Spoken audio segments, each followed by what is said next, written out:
Mom, I'm back with news. Where are Dad and Grandma?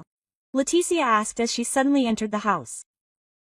After 7 years away attending college, here we are. And why all this arrogance? My husband replied while my mother-in-law nodded silently beside him. Leticia smiled coldly and said, handing out 2 pieces of paper. Here is proof of your kindness to the neighbor's daughter, Dad. It's a shame it came at the expense of your own family. My husband took the documents. As he read them, his face turned pale and his eyes filled with panic. But that was just the beginning of Leticia's revenge. Welcome to the Deserved Revenge channel. If you are enjoying this story, subscribe to the channel and like the video to learn about future stories. Hello, I'm Carmen, I'm 50 years old. And this is a story that seems to have come out of a movie. I warn you, it takes several years, but I assure you it is worth every word. In the end, my daughter and I ended up in a much better place than we ever imagined. It all started when I met Eloy, my husband, through mutual friends. It was one of those encounters that seems like fate. We went on a few dates, fell in love quickly, and before I knew it, we had been dating for 3 years. We got married full of dreams, plans, and that indescribable feeling of having found the right person. I felt like he truly completed me. A year after we got married, the baby issue started. Eloy was excited, but I was scared. It wasn't just the fear of becoming a mother. There were also complications with my reproductive health, and I was worried that it would be too risky. Even so, Eloy's persistence and patience ended up convincing me. The pregnancy was quite an ordeal. Complications, scares, endless exams. For the first 3 months, Eloy was by my side, giving me all his support. But then he started traveling a lot for work, and things got harder for me. I kept going, even though I felt alone a lot of the time. The day Leticia was born, he was able to be there today. He took my hand as if to say, we did it. And in that moment, all the tiredness and fear vanished. Leticia was our greatest gift. At that time, we lived in a spacious and cozy apartment, but we rented it. Buying a house was not in our plans because we knew it was financially impossible. Even so, that apartment was our refuge, the place where we believed everything would be okay. When I was 7 months pregnant, a new neighbor moved into the apartment next door. I could no longer carry my own weight and felt like a soccer ball, but something told me I had to meet her. She was also pregnant and I thought we could connect. Eloy, on the other hand, was very uncomfortable with the idea. He did everything he could to get away, asking if he was tired, if he had a job. He even said he didn't know how to talk to strangers. Excuse me. I gave him that look of a wife who doesn't accept excuses, and in the end he had no choice but to give in. I dragged him to our neighbor's door and rang the doorbell. Hi, I'm Carmen and this is my husband, Eloy. We're your neighbors and we wanted to introduce ourselves. The door opened and a woman with a friendly smile invited us in. Nice to meet you, I'm Maribel. Why don't you come in? I felt like it was my moment. Sorry if this sounds weird, but I thought it would be nice to have some company. We're both pregnant and with him traveling so much today, I need someone to talk to.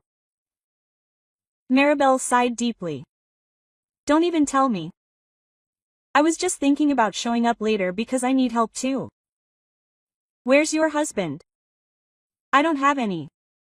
The man who got me pregnant left me, so I'm going to have to raise this baby alone.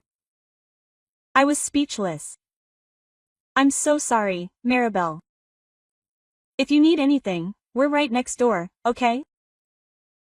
Even though I can't help you, he'll be around today. I looked at him expecting him to nod. Instead, he seemed frozen, uncomfortable, in an exaggerated way. He raised his hand in a shy greeting and barely mumbled a, yes, sure, whatever. I thought it was weird, but I let it go at the time. He said he was tired, and honestly, the pregnancy was enough to worry me more. If I had insisted a little more at that moment, maybe I would have saved myself and my daughter a lot of pain. Either way, Maribel and I became close. She needed support, and I needed a friend. We spent afternoons talking, drinking, and complaining about back pain, swollen feet, and wild hormones. Eloy, for his part, was still uncomfortable. Every time I mentioned Maribel, he would change the subject or find an excuse to leave.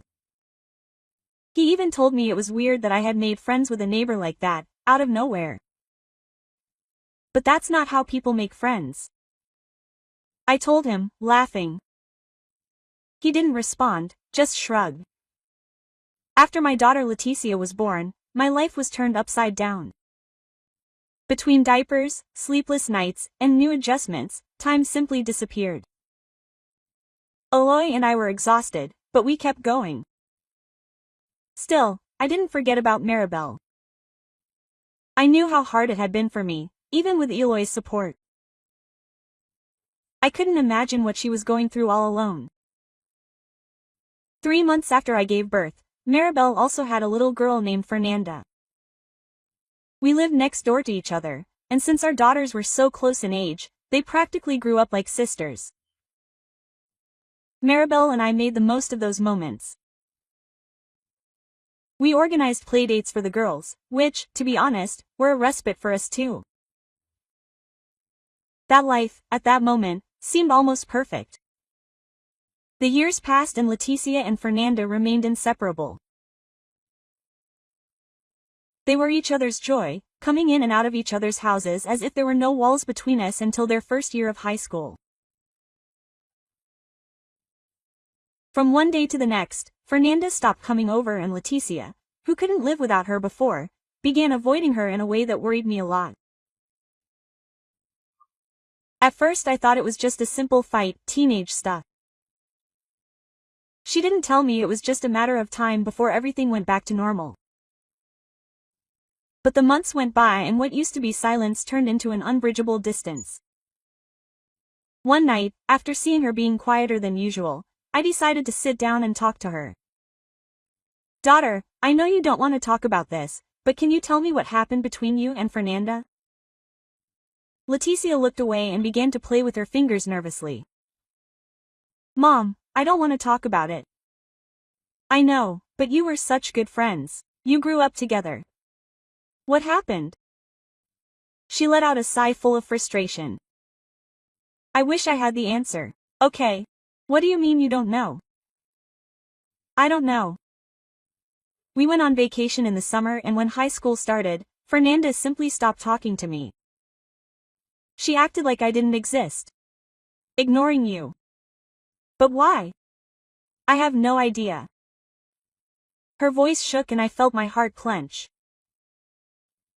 "I tried to talk to her several times, Mom, but she just looks at me with disgust or makes fun of me to her friends." "What? Why would she do something like that?" "I don't know." My mother's instincts told me to go to Maribel's apartment and demand an explanation right then and there, but I held back. "Do you want me to talk to Maribel? Maybe she knows what's going on." "And no, please don't. You'll only make everything worse at school, Mom." I could see in her eyes the fear that the situation would get even worse. "Okay, I promise. But listen to me, Leticia, if Fernanda or anyone else does something really bad to you, do you promise me you'll come and tell me?" "I promise." Leticia smiled slightly. But her eyes were still filled with a silent sadness. Something had changed between them and I feared their friendship would never be the same again. Curiosity was eating away at me. I needed to know why Fernanda had started treating Leticia this way, but there was no way to find out. To make matters worse, I realized that Maribel had never sought me out to talk about the rift between the girls. In fact, we barely spoke. I tried to change that and reach out, but it always seemed like Maribel was busy. Sometimes it was Fernanda herself who would answer the door. She would look at me with disdain, and in that moment I understood perfectly what Leticia must be feeling. I tried to talk to Fernanda, but she would simply walk away and call her mom. Eventually, we stopped trying. Life went on as usual. During my daughter's senior year of high school, I began organizing our finances to support her future. I didn't want Leticia to carry the burden of student loans. I knew firsthand how difficult it was to pay them off, and with the current economy, that would only get harder. That's why today I had planned everything from the beginning. We started saving when Leticia was just 1 year old. We wanted to give her the best possible future. She knew about the savings account and the exact amount I had saved.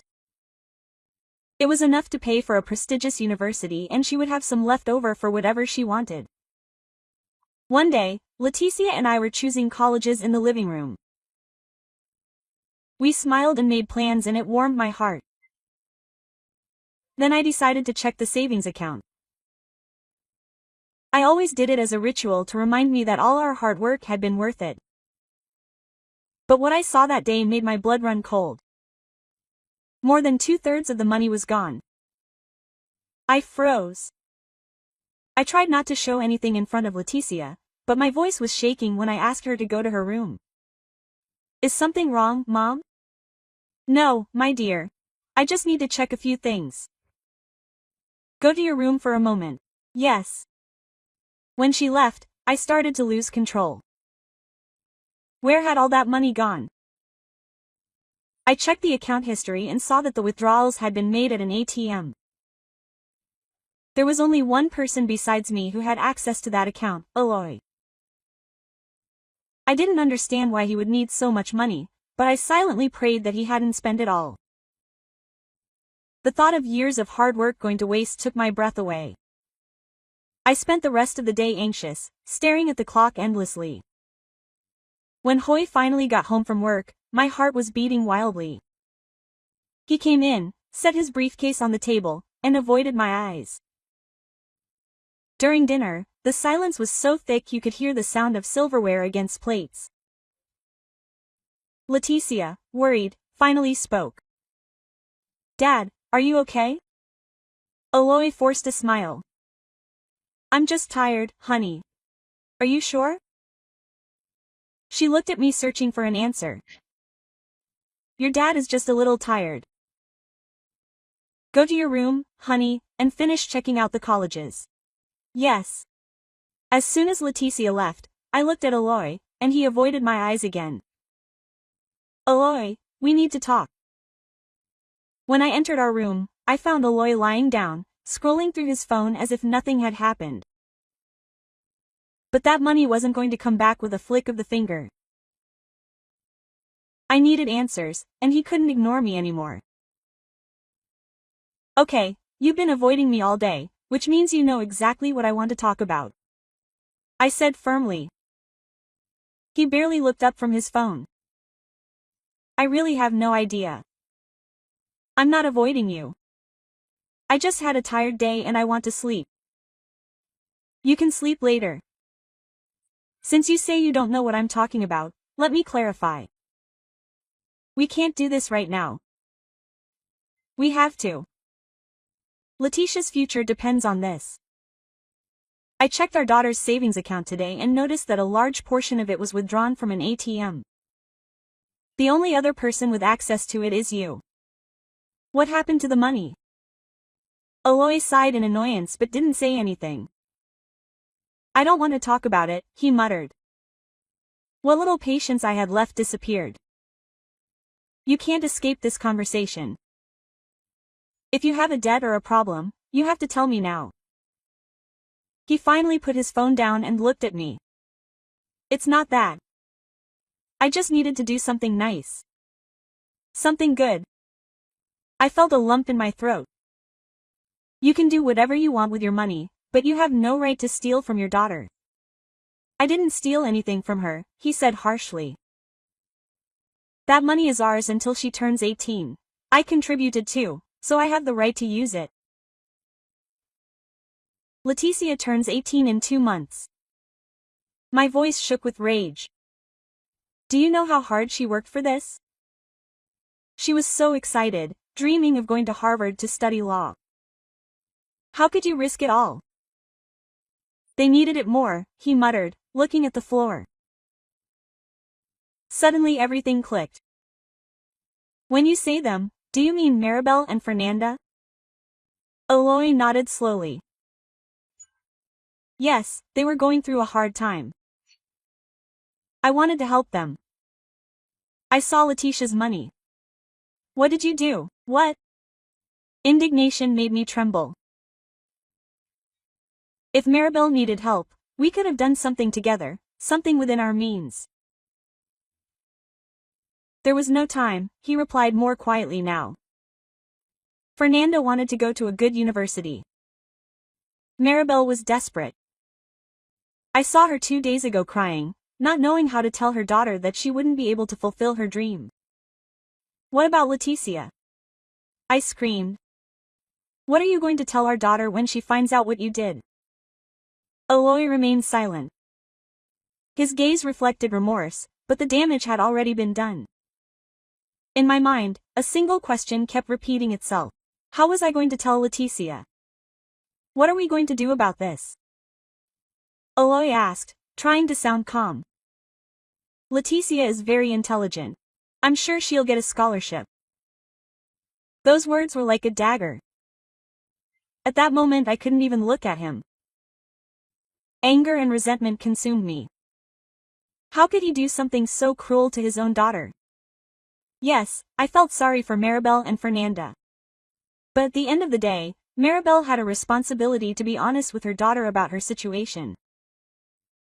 It all seemed so calculated, as if she had cried in front of him on purpose, knowing that he would do anything to help her. That night I slept in the guest room. I didn't sleep well, but eventually tiredness got the better of me. The next morning I woke up and noticed that he had already left for work. As I drank my coffee, an idea began to grow in my mind. I had to get that money back. I waited for Leticia to leave for school and went to knock on Maribel's door. She quickly opened it, her bag over her shoulder, ready to leave. Hello, Vanessa, she said hurriedly. Excuse me, I'm in a hurry. I have to go to work and don't worry, I replied, trying to sound friendly. I just need to ask you something quick. He frowned, slightly impatient. Sure, what's up? I took a deep breath and blurted out the truth. Eloy lent you some money the other day and wanted to know if you could pay it back. It was a large amount from Letitia's college savings account. We started saving since she was born. Eloy took the money without saying anything to me. Her face filled with surprise. What? She murmured, genuinely confused. I'm so sorry, Vanessa. If I had known it was Letitia's money, I would have never accepted it. Back then, could you return it? She looked away uncomfortably. I would love to be able to, but since he gave me that money today, it's mine. Besides, I already spent a lot of it to enroll Fernanda in the university of her dreams. My heart stopped for a second. Well, then give me back what you have left. Maribel straightened her shoulders and her expression changed. Now it was cold, distant. No, like I told you, that money is mine now. I'm so sorry for what happened to you, but I can't return it. She looked at her watch theatrically. And if you'll excuse me, I'm late. And with that she closed the door. I stood there paralyzed, unable to believe what had just happened. After so many years of living door to door, almost like family, I never imagined that Maribel could have such a cold and selfish side. My hands were shaking with rage. How could he do something like that today? And how could Maribel refuse to return what didn't belong to her? The worst part of it all was knowing that no matter how much I screamed or cried, it wouldn't bring the money back. I wanted to scream. I wanted to pull my hair out from the rage and frustration, but instead I went home and forced myself to make breakfast. Every bite tasted like nothing to me as my mind raced with Letitia's remaining options.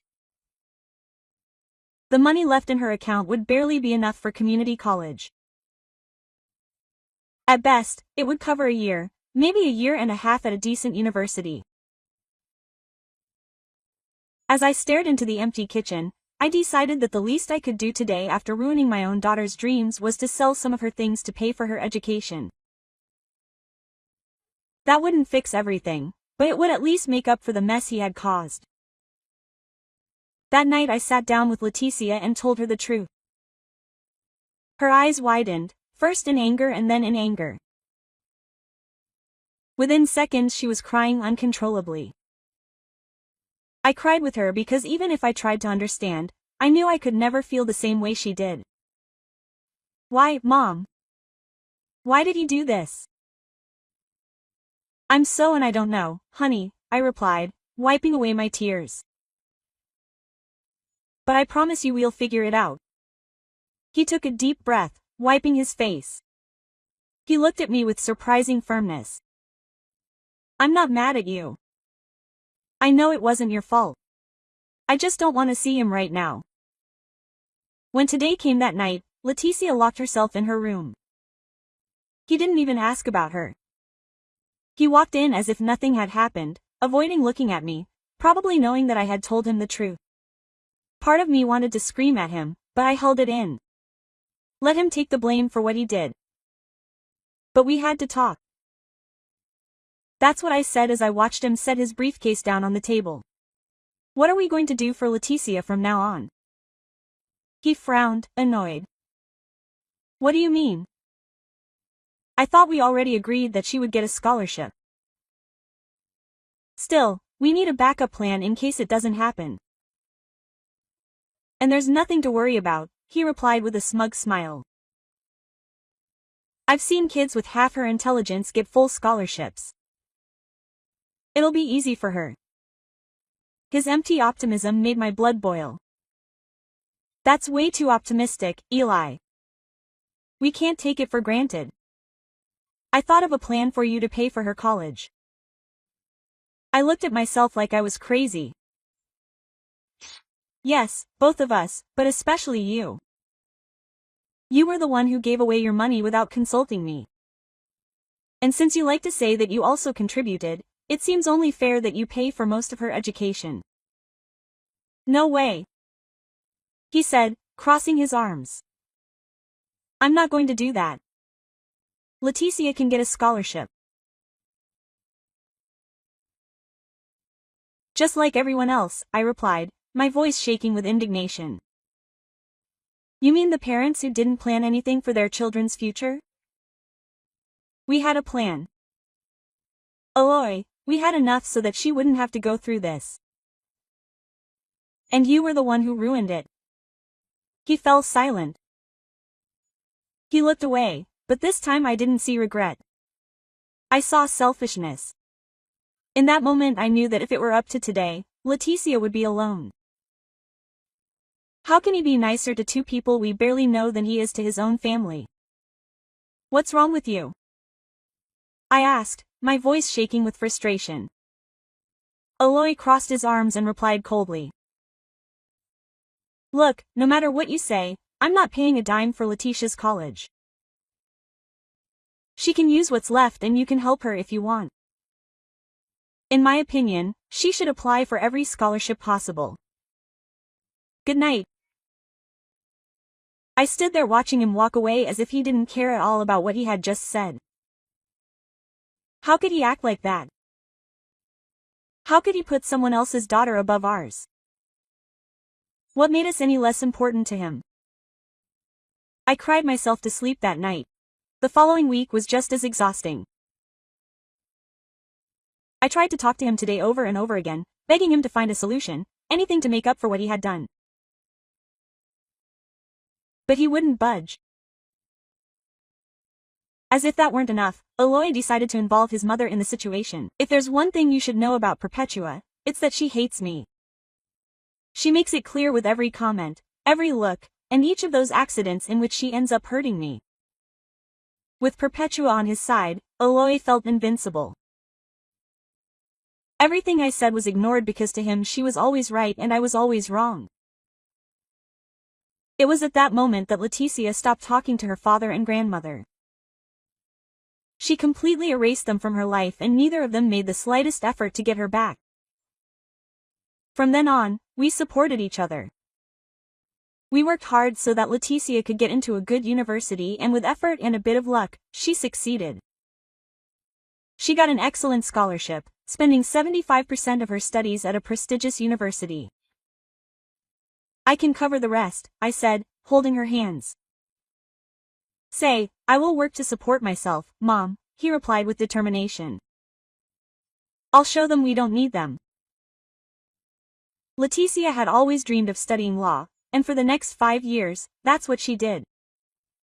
She rarely came home. Instead, I traveled to visit her. I didn't care. Life at home was unbearable. Perpetua moved in with us as if she wanted to punish me with her daily presence. Eloy and I didn't speak to each other. Our relationship was cold, distant, like two strangers sharing the same space. It was only a matter of time before one of us initiated a divorce, but I waited. I knew a divorce at that point would be devastating to my finances, and Leticia had already had enough financial problems. I needed to make sure everything was in order. After Leticia graduated, she got a good job and began to stabilize herself. That's when I knew the time had come. I started saving more aggressively, working every hour I could, until 2 years later I was finally ready to leave. A few days before I was going to serve Eloy with the divorce papers, something unexpected happened. Leticia suddenly appeared at our house. I was surprised to see Leticia there, but it also filled me with joy. She hugged me tightly and with a determined smile said, "Mom, I'm going to get my money back." "What are you talking about, daughter?" I asked confused. "Just call Eloy or Perpetua. I promise it will be worth it." Quote. I went upstairs and called them. Eloy came down first with a tense expression, followed by Perpetua, who looked at me with her usual disdain. "Hello, Leticia," Eloy muttered uncomfortably. "What are you doing here?" Leticia crossed her arms and looked at him coldly. "Hello, Dad." "Nothing important, I just found something very interesting." Perpetua let out a sarcastic laugh. "You're a lawyer. Respectable," she spat. "Why do you bring your crap into this house?" Leticia didn't even blink.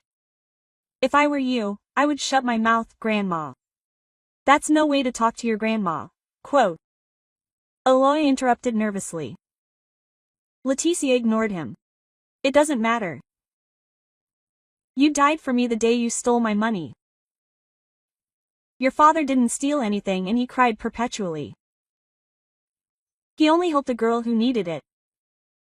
But of course, you and your mother don't understand what true kindness is." "Kindness?" Leticia laughed humorlessly. "You call it kindness to support your lover's daughter instead of your own daughter." There was immediate silence. "What are you talking about?" Eloy murmured, pale. Leticia took a folder from her bag and threw it on the table. "I'm talking about this. I have 2 DNA tests that say Fernanda is your daughter." "That's a lie," Eloy exclaimed. "Of course, that's why I did 2 tests in different labs," she replied. "How did you find out?"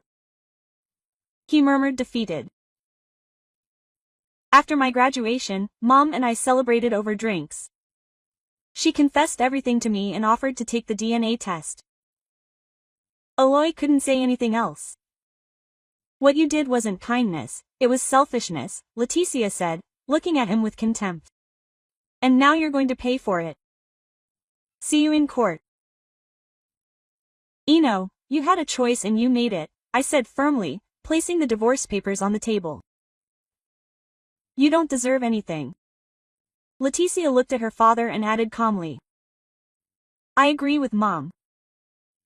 I'm suing you for stealing my college fund." See you in court, quote. Everything fell into place. The business trips were a front for his second family, while I faced a complicated pregnancy alone. I felt anger, but also relief when I saw Leticia fighting for justice. During the trial, Maribel confessed that he had given her the money because she had threatened to reveal the truth. He had done it out of jealousy, unable to bear Leticia's success. The judge ruled in favor of my daughter. Eloy was ordered to return the money and cover any loans she had taken out. Shortly after, Leticia helped me move near her. Eloy signed the divorce without saying a word. As my life progressed, his world fell apart. The truth spread, he lost his job and his reputation. Maribel, rejected by the community, ended up alone, and Fernanda, upon discovering the truth, distanced herself from them both. Today I live in peace. Leticia is a successful lawyer, my greatest pride. And I, surrounded by books and new dreams, finally have the life I deserve. Eloy made his choices. Now he lives with the consequences. Unable to find work, Eloy had to sell his possessions to pay off debts and survive. Maribel, ashamed, moved to a poor neighborhood and began working low-paying jobs just to make ends meet. Fernanda dropped out of college and, surrounded by bad influences, got involved in illegal activities to maintain the lifestyle she could no longer afford. In the end, everyone paid the price for their decisions, and I moved forward with my daughter, rebuilding our lives and ensuring a better future. Thank you for listening to this story. Leave your comment, share your thoughts, and don't forget to like the video and subscribe to the channel. Until the next story.